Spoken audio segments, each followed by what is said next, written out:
Ok, sur ce coup-là, Maxime. Deuxième point du débat, un édito de RIS, le patron de Charlie Hebdo aujourd'hui, qui a choqué Fabrice Arfi, journaliste de Mediapart. Oui, Fabrice Arfi, sur notre plateau, a exhumé des écrits de RIS passés totalement inaperçus lors de leur publication.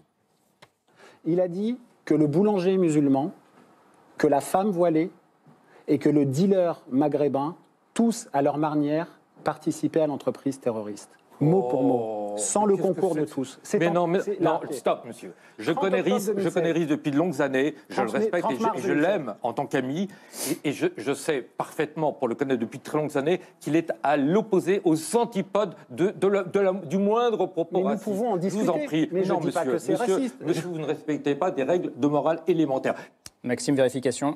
Oui, les propos dont parle Fabrice Arfi, ils existent bien, même si RIS ne l'a pas dit exactement comme ça. Voilà l'édito en question. Il s'intitule « Qu'est-ce que je fous là ?» et il a été publié dans Charlie Hebdo le 30 mars 2016, soit une semaine après les attentats de Bruxelles. Pour RIS, ces attentats sont la partie émergée d'un gros iceberg, d'un processus enclenché depuis longtemps, et il égrène ensuite une longue liste de situations qui auraient dû, selon lui, nous alerter.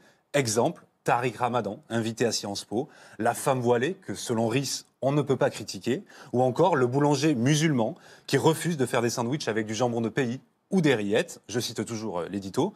Dans la conclusion de RIS, on trouve cette phrase « Tout ce qui va arriver ensuite à l'aéroport ou dans le métro de Bruxelles, il parle de l'attentat, ne pourra avoir lieu sans le concours de tous ». Fabrice Arfi disait donc vrai, sur le fond, l'édito de RIS associe bien dans leur ensemble les musulmans aux terroristes. Merci beaucoup, Maxime. Alors, pour continuer à essayer de dépasser les passions, j'accueille un artiste comme vous, Johan Sfar, lui aussi un citoyen qui s'engage.